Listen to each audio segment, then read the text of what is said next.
ఇక చూద్దాం, కాళేశ్వరం దివాలా, రుణం చెల్లించాలని రాష్ట్ర ప్రభుత్వానికి పిఎఫ్సి లెటర్. 3 నెలల బకాయిలు 1441 కోట్లు, లేకుంటే నాన్ పవర్ పర్ఫార్మింగ్ అసెట్స్గా ప్రకటిస్తామని వార్నింగ్. గతంలోనూ ఆర్ఈసీ నుంచి ఇదే తరహా లేఖలు సర్ది చెప్తున్న ఇరిగేషన్ డిపార్ట్మెంట్ ఆఫీసర్లు, వెంటాడుతున్న బీఆర్ఎస్ ప్రభుత్వ తప్పిదాలు. ఇక్కడ ఒకటి గుర్తుపెట్టుకోండి భయ్, కాళేశ్వరం ఎప్పుడైతే కట్టిర్రో, కాళేశ్వరం కట్టిన డే 1 నుంచి ప్రతిపక్షాలు అండ్ అలాగే దాన్ని క్లియర్గా అర్థం చేసుకున్నటువంటి స్వపక్షాల్లో కూడా చాలా చోట వ్యతిరేకత కేసీఆర్ మీద వచ్చింది. ఇదే కాకుండా మీడియా సంస్థలన్నీ మాలాంటి యూట్యూబర్స్ కూడా చాలా మంది చాలా సందర్భాల్లో చెప్పడం జరిగింది ఏంటంటే Kaleshwaram is one of the biggest scams that has ever happened in India అనేటువంటి మాట. ఇంకో మాట కూడా ఉంది, కాళేశ్వరం వల్ల తెలంగాణ ప్రజలకి వాటర్ కంటెంట్ పెరిగింది. ఈ మాట కొంతవరకు వాస్తవం, ఎందుకంటే ఎక్కడికక్కడ చిన్న చిన్న చెక్ డ్యామ్స్ కట్టి అండ్ అక్కడక్కడ ఏదైతే చెరువులు కుంటల్లో వాటర్ నింపిర్రో, ఏది వాళ్ళ అధికారంలో ఉన్న రోజులు అప్పుడు వాటర్ కంటెంట్ అనేది అంటే భూగర్భ జల శాతం అనేది పెరిగింది. కానీ అదే దానికంటే కూడా కాళేశ్వరం వల్ల వచ్చినటువంటి కరెంటు బిల్లులే కొన్ని వేల కోట్లు అనేటువంటి మాట మొదటి నుంచి చెప్తున్నటువంటిదే. ఇప్పటి వరకు కూడా కాళేశ్వరం నుంచి ఒక్కసారి రివర్స్ పంపింగ్ కనుక జరిగితే, ఏదైతే తను చేసిన లిఫ్ట్ ఇరిగేషన్ వల్ల జరిగినటువంటి కరెంటు బిల్లులే కేవలం కొన్ని వేల కోట్లు వస్తాయి. దానివల్ల తెలంగాణ ప్రజలకి నష్టమే తప్ప లాభం అయితే లేదు అనేటువంటిది వాస్తవం. ఇంకోటి, భూగర్భ జల శాతం ఎక్కువగా కనుక పెరిగితే కేవలం వరి ఆరుతడి పంటలు ఎక్కువ వేసుకోవడం తప్ప వేరే పంటలు వేయడానికి మన నేలలు సిద్ధంగా ఉండవు. ఎందుకంటే నేను ఒక చిన్న ఎగ్జాంపుల్ చెప్తా. నల్గొండ జిల్లాలో ఒకప్పుడు వాటర్కి ఇష్యూస్ చాలా ఎక్కువ ఉండేవి. నల్గొండ ప్లస్ ఆ చుట్టుపక్కల ప్రాంతాల్లో ఎక్కువగా నిమ్మ, తర్వాత బత్తాయి లాంటి తోటలు ఎక్కువ వేసేవాళ్ళు. ఇప్పుడు నల్గొండ జిల్లా చుట్టుపక్కల ఉన్నటువంటి చాలా ప్రాంతాల్లో నిమ్మ, బత్తాయి తోటలకు తీసేసి, ఎందుకంటే వాటర్ ఎక్కువ అవడం వల్ల ఆ చెట్లు ఎక్కువ తడిని పీల్చుకొని చనిపోవడం వల్ల ఆ చెట్లను పీకేసి ఎక్కువగా వరి మాత్రమే వేస్తున్నారు. ఎందుకు తెలంగాణ రాష్ట్రం వరి పంటలో చాలా పెద్ద ఎత్తున అగ్రెసివ్గా ఉంది ఇలా దేశంలో అనేటువంటిది కూడా మనం ఒకసారి ఆలోచించుకొని దీనికి ఎందుకు ఇంత డీటెయిలింగ్ చెప్తున్నా అనేటువంటిది మీకు అర్థమవుతుంది. రైట్, ఇక మనం చూద్దాం.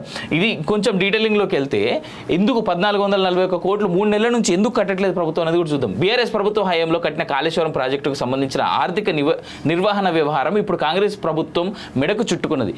ప్రాజెక్ట్ నిర్మాణం పేరుతో ఎడాపెడా చేసిన అప్పులు తీర్చాలని రుణం ఇచ్చిన సంస్థలు సర్కార్కు నోటీసులు పంపిస్తున్నాయి. ఒప్పందం ప్రకారం అప్పులు తీర్చాలంటూ ఒత్తిడి తెస్తున్నాయి. గతంలో రూరల్ ఎలక్ట్రిఫికేషన్ కార్పొరేషన్ నుంచి నోటీసులు అందగా తాజాగా పవర్ ఫైనాన్స్ కార్పొరేషన్ నుంచి వచ్చాయి.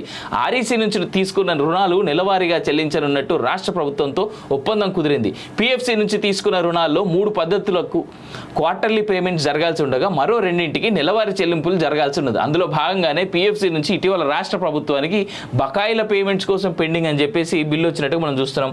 10వ నెంబర్లో ఉంది, మనం చూద్దాం ఒకసారి. ఆ 10వ నెంబర్లో వీళ్ళు ఇన్ డీటెయిల్ ఇంకేమైనా డీటెయిల్స్ యాడ్ చేసిరా ఏంది అనేటువంటిది మనం చూసేటువంటి ప్రయత్నం చేద్దాం. కాళేశ్వరం దివాలా, రైట్.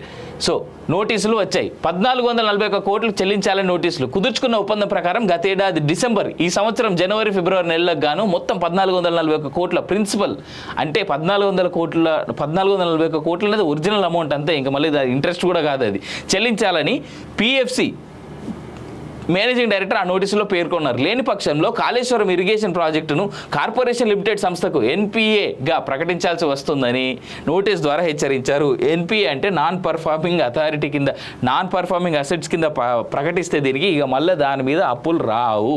సర్ది చెప్తున్న ఇరిగేషన్ అధికారులు. ప్రస్తుతం రాష్ట్ర ప్రభుత్వ ఆర్థిక పరిస్థితి పరిగణలోకి తీసుకున్న ఇరిగేషన్ శాఖ అధికారులు ఆ కంపెనీ ప్రతినిధులకు సర్ది చెప్తున్నారు. ఓవైపు కాళేశ్వరం ప్రాజెక్టులోని 3 బ్యారేజీల సమస్యల్లో కూరుకుపోవడంతో వానాకాలం వచ్చేలోపు దిద్దుబాటు చర్యలకు స్టేట్ గవర్నమెంట్ సిద్ధమవుతున్నది. ఆ పనులకు అవసరమైన నిధులు సమకూర్చుకోవడంపై దృష్టి పెట్టింది.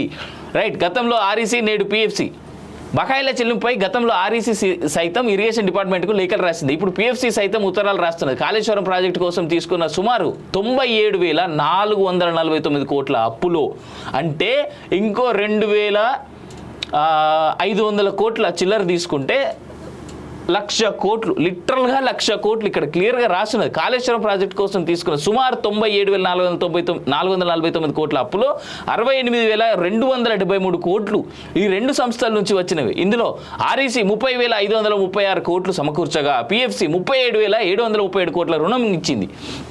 రాష్ట్ర ప్రభుత్వంతో కురుచుకున్న ఒప్పందం ప్రకారం పిఎఫ్సి 5 పద్ధతుల కింద రుణం ఇచ్చింది.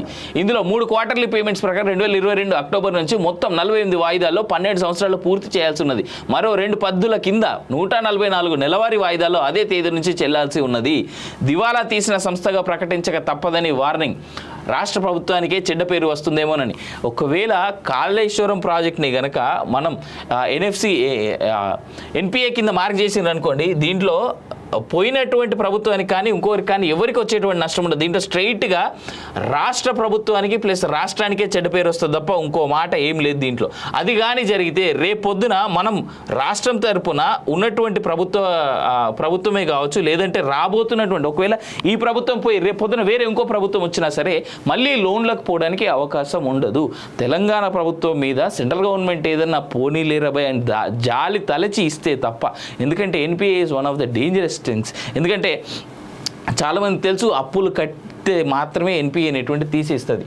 అప్పుడు కానీ తర్వాత ఇదే ఉండదు. కామన్ మ్యాన్స్కి అయితే చాలా ఇబ్బంది అనుకోండి. ఎన్పిఏ వచ్చిన తర్వాత మనం లోన్లు కూడా తీసుకోవడానికి ఉండదు, రైట్.